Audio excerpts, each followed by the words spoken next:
televidentes, ya estamos en la entrevista de la semana. En esta oportunidad nos place recibir al buen amigo y fiel colaborador de este programa, Luis Carvajal, protector perseverante del medio ambiente y coordinador general de la Comisión Medioambiental de la UAS. Luis, bienvenido al programa. Y Gracias de entrada, por la invitación. me agradaría que comencemos este conversatorio analizando el aspecto desde una perspectiva mundial y cómo desde que se inició la medición de la temperatura en nuestro planeta, vemos su tendencia y la presencia de dióxido de carbono en nuestra atmósfera. Mira, la preocupación mundial por los problemas climáticos es perfectamente válida. Y hay tres situaciones que han sido demostradas de manera inequívoca. Una, que hay una relación directa entre la acumulación de los gases de efecto invernadero, fundamentalmente del dióxido de carbono, pero también del metano y de otros, en ese incremento de la temperatura. Dos, que este incremento de la temperatura ha estado induciendo cambios significativos en los factores del clima, en la frecuencia de los aguaceros, en la intensidad y frecuencia de los vientos, que a su vez han tenido que ver con muchísimos otros factores. Para que tengamos un ejemplo, la conducta de Melissa este año, hace apenas unos días, fue una conducta que muchos decían, es equívoca. Miren, la conducta Melissa ha tenido un comportamiento erróneo. No, el erróneo no era Melissa, el erróneo eran los mecanismos para prever, para predecir, para pronosticar por dónde iba, porque hubo algunos factores que aunque ocurren, han ocurrido en otros momentos, son significativos. Por ejemplo, la velocidad en que pasó de una tormenta tropical a un huracán categoría 5 en cuestiones de 14, 16 horas. Eso solamente era posible por la gran acumulación de temperatura. Nosotros habíamos tenido huracanes que se habían frenado y durado varios días, como ocurrió con Mitch en Centroamérica. Pero el hecho de que esta tormenta tuviera una semana prácticamente estacionada en el Caribe Central, producto de una confluencia de factores atmosféricos, también puede estar indicando una tendencia. Pero ningún fenómeno solo, aislado, es evidencia del cambio climático. Porque el clima, te voy a decir un secreto, no se lo digas a nadie, el clima no existe. El clima es una creación estadística. Es las tendencias para grandes periodos de tiempo, para una serie de parámetros que tienen que ver con los fenómenos atmosféricos. Bueno, tiene como una olla de presión, digamos, haciendo una comparación. Sí, cuando lo que nosotros tenemos son condiciones del tiempo. Sí. Pero cuando se habla del cambio climático, entonces se está hablando de la variación en esas tendencias, en esas medianas o en esos valores promedio. Por lo tanto, cada fenómeno hay que explicarlo en sí mismo, aunque cuando lo veo en su conjunto y correlaciono con lo que ha sido el motor del cambio climático, que es el incremento de la temperatura, entendemos esos fenómenos. Pero yo vuelvo a decirte que había tres elementos. El primero es la evidencia del calentamiento. Lo segundo, de que ese calentamiento está vinculado a una serie de componentes que provienen de la actividad humana, porque la producción masiva de dióxido de carbono, producto de la quema de combustibles fósiles, pero también de la disminución de la capacidad de capturar carbono por la eliminación de la biomasa, la destrucción de los bosques tropicales, bueno, y de los bosques en sentido general, no solamente los tropicales. Todo esto incide en tener mayor cantidad de CO2 en el aire y menos retenido en la biomasa. Pero ¿qué es lo tercero? Lo tercero es que ese factor está controlado por los modelos económicos. Entonces, si nosotros queremos abordar el cambio climático, estamos obligados a tratar de cambiar los modelos económicos que lo han generado. Y eso tiene que ver con tratar de buscar alternativas a los combustibles fósiles, de reducir la cantidad de emisiones por la ruta que sea, y hay múltiples rutas para ello, pero también de garantizar que la biota, o sea, que todos los seres vivos retengan más carbono, incrementar la cobertura boscosa. Nosotros protegemos el bosque no solamente por las múltiples cantidades de servicios que ofrece, sino porque, entre otros elementos, es un factor equilibrador fundamental del clima. ¿Y qué ocurre? Que toda la actividad económica, la ubicación de las poblaciones, las dinámicas sociales están íntimamente relacionadas con el clima. Por eso, si nosotros queremos prepararnos para el cambio climático, está claro que, ¿qué esperamos? Sequía más prolongada y más intensa, que nos lleven a situaciones como la que estábamos viviendo recientemente en la laguna de Cabral, o la que vivimos cada cierta época, o a periodos mucho más intensos de lluvia, grandes cantidades de aguacero, te caen todos juntos. Cuando tú ves el promedio del año, el promedio no se alteró mucho, pero tú produjiste grandes inundaciones que sucedieron a una sequía y que luego van a ser seguidos por otra sequía. ¿Eso qué hace? Que si yo, por ejemplo, ubico un barrio en la base de un humedal que rellené previamente, cuando vengan las grandes aguadas, ellas van a discurrir de manera natural, siguiendo su memoria, como se dice, hacia ese humedal y van a generar inundaciones. Si además de eso, al yo desarrollar una ciudad, impermeabilicé los suelos, frenando los drenajes naturales, evité que el agua se infiltre o la orienté para correr hacia algún sitio, el impacto social y económico de estos eventos será mucho mayor. Entonces, enfrentar el cambio climático implica disminuir las fragilidades. Entonces, si yo quiero disminuir las fragilidades, tengo que ordenar el territorio, tengo que respetar la cobertura boscosa, no importa cuánta presa yo haga, una cuenca sana retiene mucho más agua que la presa más grande y la cede de manera mucho más generosa. Lo que no quiere decir que no tengamos presa para prevenir inundaciones. Fíjate, yo creo que Monte Grande jugó ahora un papel importante en el patrón de inundaciones, aunque hubo inundaciones en el sur. Posteriormente, creo que hubo zonas que tradicionalmente se inundaran que fueron, digamos que protegidas un poco por la presa de Monte Grande, y lo mismo ocurre con Atillo y el Bajo Yuna, pero no es suficiente. O sea, nosotros no podemos seguir rellenando humedales, eliminando la vegetación especializada en incorporar agua, que es la que nos va a proteger de la sequía, o alterando la cuenca, que es la que nos va a proteger de las grandes inundaciones y de los deslaves. Sí. Pero Luis, para que el público entienda y se eduque, explícanos este fenómeno que ha ocurrido ya en el país en el 23 y 24, en los meses de noviembre, que por ejemplo tú ves que en 3 días caen 400 milímetros de lluvia. Lo que cae debe caer en 2 meses, 3, en cualquier zona normal. ¿Qué ha provocado eso? ¿Y qué se...? O sea, Sí, porque eso es uno de los problemas que tenemos. Mira, estos eventos que hemos tenido en los últimos noviembre, que mucha gente ya está tratando de ver como si fuera un patrón, y pudiera ser un patrón, pero todavía no tenemos la recurrencia necesaria para decir es un patrón y esperar que el próximo noviembre ocurra. Sin embargo, hay que estar listos por si ocurre. Está relacionado a 3 factores. Uno, como hay un gran calentamiento en el mar, se puede producir una sobreevaporación que es atraída en altura por una masa de aire frío que produce que cuando se encuentren se condensa en grandes cantidades muy locales. Si analizamos, no este noviembre, porque este noviembre ha sido general, pero los fenómenos de los noviembres anteriores, ¿qué tuvimos? Tuvimos que estos enormes aguaceros se concentraron en un radio muy pequeño. Tú tienes una zona, por ejemplo, entre Santo Domingo Norte, Arroyo Hondo, que concentró niveles de agua, y en la medida que tú te alejabas de ese centro, los niveles eran menores, pero que no tuvieron un alcance nacional. Fenómeno de mucha evaporación, encuentra una masa de aire frío, chocan sobre una localización, y imagínate que tú estuvieras tirándole vapor de agua a una pared fría y que ella y el agua se estuviera condensando ahí.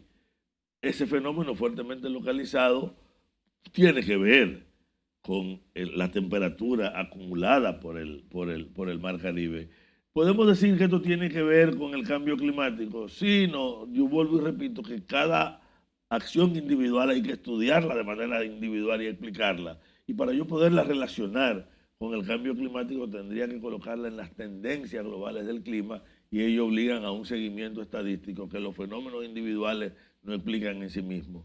Cuando vino María, por ejemplo, aquel macrohuracán que devastó a Puerto Rico, todos decíamos, esto es producto del cambio climático. No, María fue producto de un calentamiento. No, esto tiene que ver con esta tendencia del cambio climático, sí. Por lo tanto, quiero volver a decir, el cambio climático es un fenómeno real que está alterando una entidad estadística, que es el clima. Lo que yo tengo siempre son condiciones. Cuando yo hablo del clima, hablo de grandes promedios para grandes procesos de tiempo. Por lo tanto, el cambio climático lo que hace es cambiarme un patrón de conducta estadística. Igual que yo puedo tener, digo que si yo estoy tirando un dado y el dado no está truqueado, cada número saldrá aproximadamente la misma cantidad de veces si yo lo tiro millones de veces.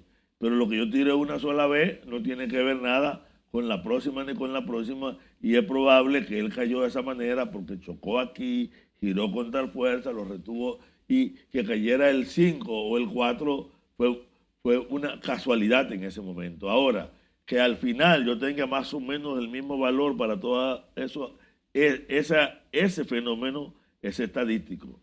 Eso mismo ocurre con el clima. Si yo quisiera explicar a Melissa por el cambio climático, lo único que puedo decir es, mira, esto se está correlacionando con un incremento significativo de la temperatura que está registrado, que es de los motores, y produjo tales y tales fenómenos. Pero hay que explicar a Melissa en sí misma y ver esa conducta en las tendencias generales del clima para evitar el facilismo. Yo recuerdo que cuando se estaba reduciendo a prácticamente nada el lago Enriquillo, pensaban decir, miren, eso tiene que ver con el cambio climático. Cuando empezó a crecer, tiene que ver con el cambio climático, y es verdad que ambos son factores del clima, y si el clima está cambiando lo va a impactar todo, pero cada fenómeno tiene su propia explicación. Y eso es importante porque entender el clima es vital para poder planificar cómo se maneja el territorio. Para poder diseñar la agricultura, nosotros tenemos que conocer el clima. Y a propósito de que este es un programa dedicado a la agricultura, nosotros encontramos, por ejemplo, que un fenómeno como el que acaba de ocurrir de los aguaceros crearon daños. Y es verdad que afectaron cosechas. Pero, y aquí voy a citar una frase que decía Joaquín Balaguer, el agua paga su daño. Hay unos sectores como la misma Junta Empresarial que saludó la lluvia porque claro, dice que había regiones que estaban claro, con una sequía extrema. Y yo digo que Rafael Salazar, el director de EGE, se estaba frotando las manos porque dispone de empresa para energía.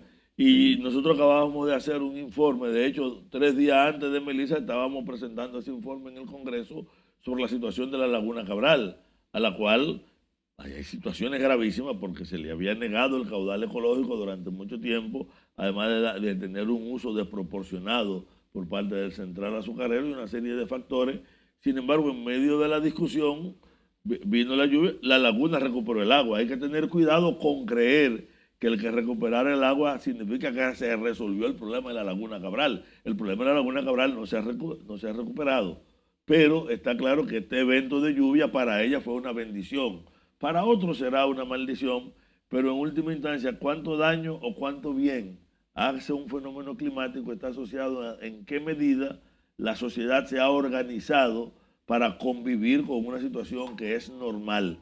¿Que se va a agravar? Entonces tenemos que tomar medidas extraordinarias. Otro problema, Luis, que también se debate dentro de lo que son las opiniones y las contraopiniones de este fenómeno del cambio climático es el asunto de los mares, océanos, que ya hay incluso noticias de que islitas pequeñas del Pacífico, Asia Central, o sea, con 15 pulgadas que estaban sobre el nivel del mar, se han prácticamente desaparecido. Mira, en los informes de República Dominicana sobre lo que esperamos para el 2030, para el 2050, para el 2100, hay varios factores importantes. Uno es, ¿qué pasaría si sube el nivel del mar 1 milímetro, 2 milímetros, si sube 2 centímetros, 2.5 centímetros, que es una pulgada apenas, que es lo que se está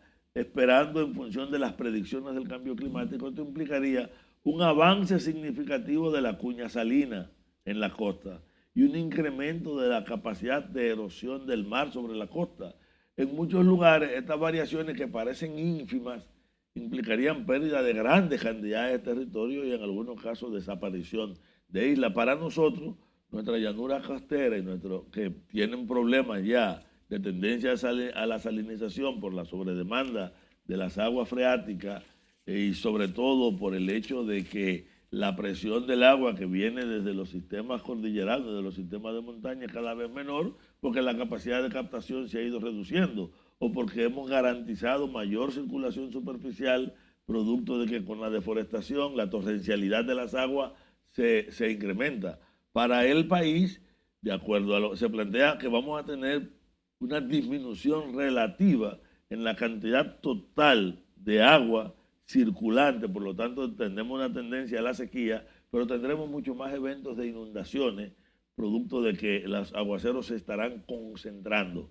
E igual, tendremos una de las grandes desgracias para nuestra región, cuando pasan 6, 7, 8 años y no llega una tormenta, normalmente se entra en una crisis grave de disponibilidad de agua, porque vamos a tener mayor espaciamiento entre las tormentas, pero cuando llegarán en mayor cantidad y con mucho mayor intensidad, multiplicando su fuerza destructiva. O sea, todas las predicciones del cambio climático son negativas con un problema. Si nosotros ahora mismo no aportáramos una sola molécula de dióxido de carbono, eso no pesa, porque somos apenas el 0.003%. O sea, nosotros somos víctimas de un fenómeno que no marcamos. Y la preparación frente al cambio climático, aunque asumamos los compromisos, por ejemplo, con las contribuciones netas determinadas, que a propósito al país le acaban de hacer un reconocimiento, supuestamente, bueno, yo no, porque hemos capturado una gran cantidad de carbono, pero eso yo creo que es un tema que debemos hablar y ojalá me invite un día para que analicemos esos 4.6 millones de dólares que acaba de recibir el país del Banco Mundial por esto. Pero yo quiero volver. La preparación frente al cambio climático para nosotros es disminuir la fragilidad. Prepararnos para el cambio climático es garantizar que la cobertura boscosa, sobre todo en nuestras áreas protegidas, siga siendo una garantía de que el ciclo hidrológico no se va a alterar ni en cantidad ni en calidad, o que si hay variaciones sean positivas para nosotros y no negativas como tienden a hacerlo. La recuperación del bosque de galería es evitar exactamente la siniestralidad asociada a las torrencialidades inesperadas o a las sequías inesperadas por la función que genera. El ordenamiento del territorio para evitar la ocupación, por ejemplo, el relleno de humedales. Estamos rellenando humedales en Samaná, hemos rellenado humedales en Santiago. El cinturón verde lo hemos estado destruyendo y esto tiene impactos significativos. O sea, prepararnos para el cambio climático es garantizar que las viviendas puedan tolerar un viento ahora de 260 a 270 kilómetros por hora o que no sean frágiles, no estén en el curso de agua. Ese gran problema, porque aquí había un problema de tipo socioeconómico claro, que ha agravado, porque ha migrado el campesino de las zonas rurales producto de los cambios económicos que ha habido, de la misma disfunción de pobreza rural. ¿Y dónde vienen? A alojarse en zonas marginales de las ciudades, de los grandes centros que hay, donde quiera, sin control. Porque lo tengo que no ha faltado autoridad y poner la ley en orden. No, y ha faltado una política socioeconómica pertinente, porque la ocupación del territorio ha respondido fundamentalmente al valor inmobiliario del territorio. No es que a los pobres les gusta irse al sitio donde se lo va a llevar el río, es que es el terreno que tiene menor valor o ninguno y donde puede, porque el resto está ocupado. Pero fíjate un fenómeno que se ha dado en República Dominicana en los últimos 40 años, 50 años, es que la ocupación, por ejemplo, todos los barrios que se están construyendo en el entorno del Cinturón Verde son barrios de clase media y clase media alta y se han ido sobre rellenar humedales. Todas esas urbanizaciones que están en los bajos de los Amas son construidas, cuestan en promedio entre 5 y 12 millones de pesos y algunas más. Por lo tanto, no son los más pobres, no son tampoco los más ricos los que han estado ocupando estos espacios. Y esa falta de ordenamiento del territorio es fundamental. Pero si hay un punto gravísimo, primordial, para poder prepararnos frente al cambio climático es el manejo de los desperdicios. Desde el manejo de los plásticos, la ubicación de los vertederos, porque aquí los vertederos se ubican en cualquier sitio, en la inmensa mayoría de los lugares próximos a una escorrentía para que cuando venga un evento de agua se lleve la basura. Y ahora mismo que estuvo ellos lloviendo, tiran la basura, sí, ellos mismos. Y muchas veces el río es el depósito, y usted lo nota cuando tenemos eventos de agua como los recientes, como todas las cañadas parecían simplemente carreteras de plástico multicolores. Esa cañada de Guajimí ahí Sí. que... Y si usted se iba a la costa, si usted se fue a la costa, frente a la costa, en los días de los aguaceros ahora, usted iba a ver esa nube enorme de los amas desperdicio. Y no solamente de las lilas, sino también de los desperdicios arrastrados, los que flotan. Porque los que no flotan se van depositando en el fondo y lo van sedimentando. Pero junto con esto está el gran arrastre de nuestras cuencas y esas partículas finas terminan sobresedimentando el fondo marino y nuestro litoral costero es un litoral costero muerto.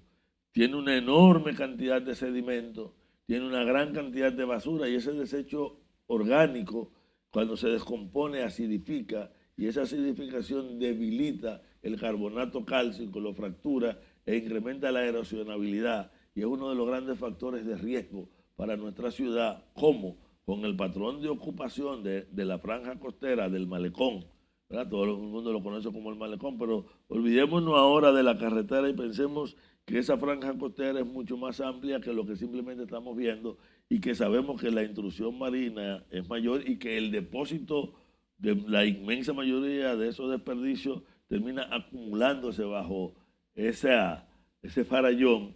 Al final estamos también debilitando el farallón y eso es un factor enorme de riesgo. Por lo tanto, el problema del clima es un problema que hay que verlo desde muchos ángulos y que tiene muchos ángulos para poderlo abordar.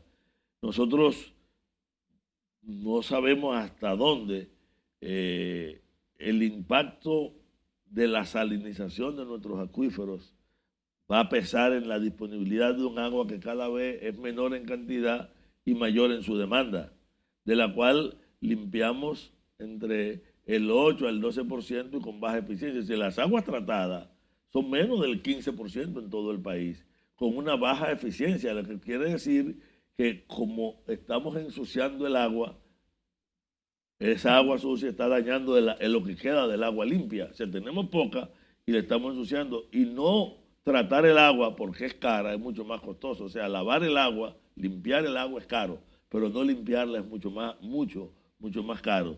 Igual que no tener drenaje, hacer drenaje en una ciudad es muy caro, pero es mucho más caro no tenerlo. Lo que pasa es que cuando no lo tenemos, lo que nos ahorramos lo gastamos todo en un solo evento de agua. Por ejemplo, el porcentaje del PIB que implicó para nosotros la tormenta Olga y Noel hubiera implicado que si se hubiera consumido solo la 10ª parte en labores de saneamiento, de prevención y de ordenamiento, nosotros hubiéramos reducido en más de la mitad, o sea, íbamos a tener una enorme ganancia económica en la prevención del daño, pero el gasto que se previó, uno no lo ve, usted lo ve como desperdicio. Le pasa al que tiene un seguro de un carro, este seguro es caro, pero usted se da cuenta que el seguro era necesario el día que choca.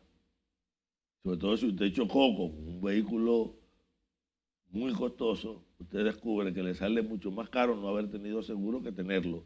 Pues, eso mismo ocurre con la planificación del territorio. Sí, pero hay un tema que me quedé ahí pensando ahorita cuando tú ponías hace unos minutos la situación del manejo de esta situación, que en principio tú lo ves como que sale de nuestra mano porque somos una parte micro de todo el problema a nivel mundial.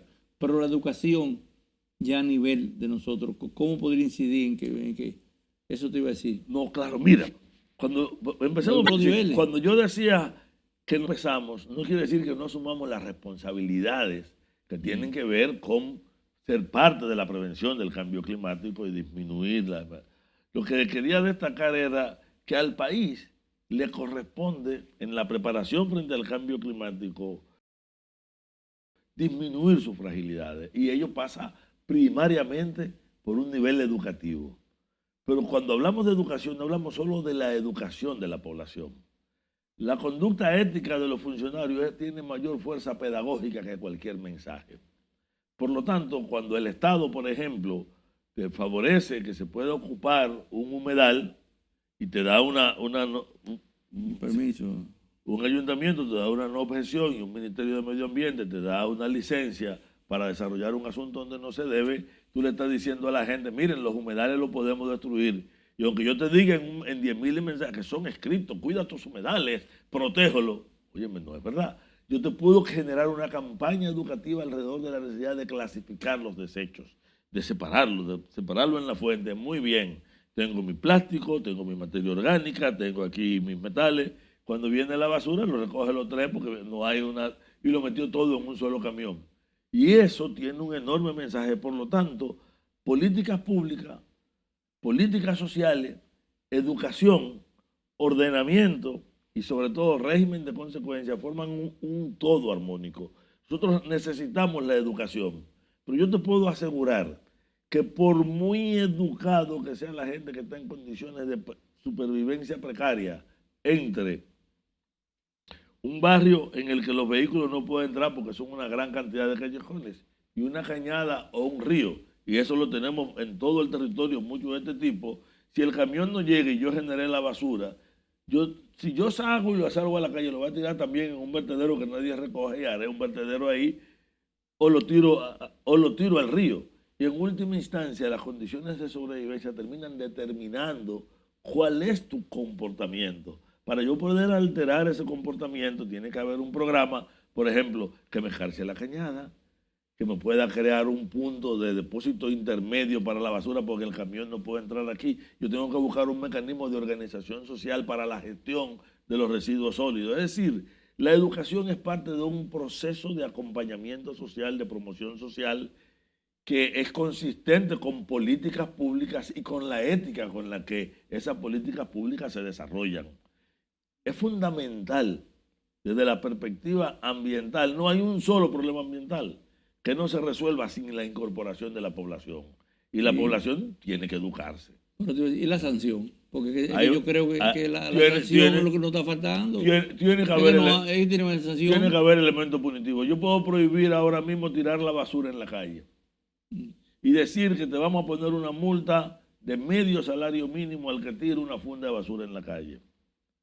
Pues tú no te vas a comer la basura si tú vives en un sitio donde no la recogen. Es que es una cadena, y si tú la pones, entonces, ¿qué ocurre? Que yo no te puedo sancionar porque la estructura municipal que debió haberla recogido, pero el proceso además de poder facilitar, nota cómo queda todo tan articulado, porque estos problemas demandan que donde están las estrategias centrales y donde están los discursos políticos esté el presupuesto. Y donde está el presupuesto esté la voluntad organizativa y de trabajo y de desarrollo, pero esté también el brazo punitivo. Fíjate que la ley de residuos sólidos había dado un plazo de 5 años para la eliminación total de los plásticos de un solo uso o de los FOM. Eso no se cumplió nunca. Pero si no se cumplió, hay una violación a la ley.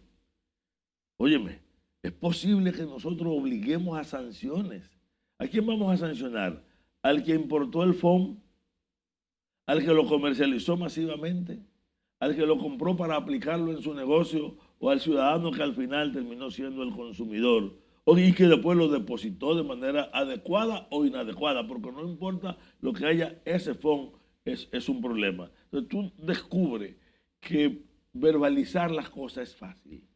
Montarla como decir, mira, esto hay que hacer tal cosa, tú descubres que hay que transformar la sociedad en su conjunto para poder dar respuesta estratégica. Ahora, la gran discusión con la ley de residuos sólidos no es el problema de la calidad del ambiente ni de la sanidad de la gente, es quien asume la responsabilidad económica. Y ahí los diversos poderes están mamoneándose, para usar el lenguaje dominicano, y el Estado dominicano está jugando entre respetar y defender esos intereses y el bien común que ellos representan. Por lo tanto, nosotros necesitamos que una población no solamente entienda, se eduque porque aprenda, se eduque porque se organice, se eduque porque se decida ser un factor de incidencia para que las políticas públicas sean consistentes con el interés común. Y este interés común implica prepararnos para el cambio climático, implica poder gestionar los diversos problemas ambientales, cada uno en sus dimensiones, armonizando cuando sea posible los intereses o hacer que el interés que predomine sea el del bien común. No, está claro, porque mira, por ejemplo, yo vivo en una zona residencial, digamos, entre comillas de primera, Renacimiento, cerca de la Fuerza Armada, por ahí, zonas de un nivel que teóricamente no debiera haber fallo, que en el caso del ayuntamiento. Pues la semana pasada y la pasada, en el momento de la lluvia, duraron 6, 7 días para pasar el camión.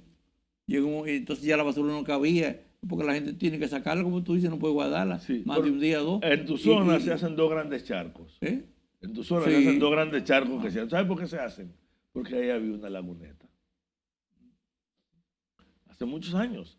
Es igual que el problema de la Luperón. Pero cuando digo Luperón, piensa en cualquiera de las calles que recurrentemente en cualquier parte del territorio nacional se inundan. Muchas de ellas fueron en algún momento o el destino final de un agua o un curso de agua. A la hora de ocupar el territorio, olvidamos la memoria de agua. Yo escribí un artículo que se convirtió casi en viral en estos días, que le llamé El agua no tiene la culpa, explicando exactamente que mientras nosotros estábamos maldiciendo el agua, habíamos ignorado que éramos nosotros que habíamos actuado en contra de la lógica del sistema natural. Y una de las soluciones más claras, yo creo que me gusta tu pregunta porque me obliga a recordar esto. La primera solución en el asunto para disminuir los riesgos es respetar la memoria de la naturaleza. Y tú debes, a la hora de tú trazar una curva de nivel, decirme dónde va a construir un edificio, tú tienes que saber por dónde pasaba, dónde se aposaba, hacia dónde va o de dónde viene el recurso natural agua. De las aguas. Exacto. Y hablo del agua, pero hablemos de muchos otros factores vinculados al territorio que si los respetáramos y construyéramos en función de ellos, tuviéramos mucho menos problemas. Cuando te caigan 150 milímetros de agua en la capital, donde quiera, si te caen en Nueva York, te caen en París, te caen en Tokio, probablemente produzcan una inundación momentánea porque una gran cantidad de agua concentrada y circulando, pero la velocidad con la que se te van. Uno de los charcos que se hace en tu barrio se secó horas después, el otro duró varios días. Sí. Ese que duró, ¿sabes por qué duró varios días? Porque era un punto, tú no tenías hacia dónde drenar. Sí. Y cualquier solución es sumamente costosa, porque imagínate que yo tengo un terreno de esta altura y que luego y construyo aquí, y el agua que se acumuló aquí, la única forma que tengo de sacarla, tengo dos, o dreno para que se vaya al subsuelo, pero si el nivel freático es somero, no tiene para dónde ir, o lo bombeo para sacarlo, y eso implica un costo. Entonces, muchas de las soluciones urbanas a los problemas del clima están asociadas a la planificación, pero hay muchas que prácticamente no tienen salida y que tenemos que ver cómo manejarlo. Mira, no hay forma de evitar que la gente que construyó en la zona baja del río Jaina se inunde cuando pasemos de 90 milímetros. No hay forma. No hay forma. Y por lo tanto, lo que hay ahora es ver cómo organizamos para eso y no repetir eso en otros barrios. Incluso donde sea posible, porque eso tiene un enorme costo. Óyeme, crear un problema puede darte alguna ventaja. Deshacerte de él puede ser simplemente inmanejable. No es verdad que, por ejemplo, hay algunas casas en los prados que se inundan totalmente. Y ya todo el mundo sabe que cuando lleva a esa ahí, lo que era la Núñez, cerca de donde está el supermercado Bravo, ahí con los Gustavo América, eso era una laguna natural. Sí, claro. Y ahí había un sistema de drenaje natural que se ha articulado de alguna manera y se ha provocado para uno de los emisores, lo cual ha disminuido parte del problema, pero la parte que era más baja y que no están conectados, que están separadas por una franja que impide que el agua se vaya. Yo me recuerdo que en los 90, que yo todavía vivía en la Vega y venía aquí, una vez me encontré con una inundación ahí que el agua me daba a la altura del retrovisor de vehículo y era uno ahí luchando por salir. Y si no nos olvidemos que cuando Olga y Noel, hubo una parte en Santo Domingo Este que edificios de 3 y de 4 pisos usted no le veía el techo. Estamos hablando del nivel al que llegó el agua. Y siempre se planifica para la precipitación máxima posible. Y la precipitación máxima posible está entre el 20 al 30% por encima de la máxima histórica que se conozca. Pero en la medida de que el cambio climático nos habla de fenómenos más intensos, probablemente esa precipitación máxima posible, que es la que sirve para planificar, para diseñar, probablemente tenga que ser modificada, tenga que ser alterada. Sí. Luis, el tiempo ya se nos agota completamente, pero por lo menos comenzamos a ver el problema y ojalá en un futuro, cuando ya definamos lo de la ley de residuos plásticos, podamos de nuevo tocar el tema. Pero en un minuto dar una exhortación al público con respecto a esto, a cómo podemos ayudar a que esto no siga agravándose? Mira, lo primero es que hay que enterarse. Yo creo que hay un proceso de entrar en conocimiento de las diversas situaciones. Lo segundo es que hay que ser parte de la solución por donde sea. Y ser parte de la solución puede implicar no ser nosotros quienes depositemos, por ejemplo, los plásticos mal colocados o manejemos mal la basura, pero también puede ser poderles reclamar a la frecuencia con la que se recogen o la forma en que se depositan, o poder incidir sobre las políticas públicas en diversos aspectos. Cuando la comunidad se movilizó aquí, gritaba Loma Miranda Parque Nacional y lo gritaba en Higüey o en La Vega, o ahí mismo en Loma Miranda, estábamos haciendo un acto ciudadano para defender el agua, y al defender el agua ahí estábamos defendiendo el agua de San Juan, o cuando reclamábamos que las presas operen con un caudal ecológico mínimo obligatorio, como dice la ley, para que no nos ocurra lo de la laguna de Cabral, pero para que no ocurra otras situaciones, o reclamamos, por ejemplo, la racionalización de los sistemas de riego para que la agricultura no bote 4 de cada 5 metros cúbicos de agua que recibe. Se ve más en riego sí. así por inundación. Sí, sí, o sea, buscar, o sea, presionar en la política pública, o sea, como dice el lema ambiental de todo el planeta, pensar globalmente, actuar localmente, asumir la responsabilidad personal, presionar para la responsabilidad colectiva y ser una incidencia en la política de los estados. Yo creo que eso es lo fundamental. Luis, gracias por tantas informaciones, rica en contenido, y esperamos verte en un futuro muy próximo. Gracias por la invitación. Amigos, con esta entrevista concluimos el programa. Muchas gracias por su atención. Le esperamos el próximo sábado a esta misma hora.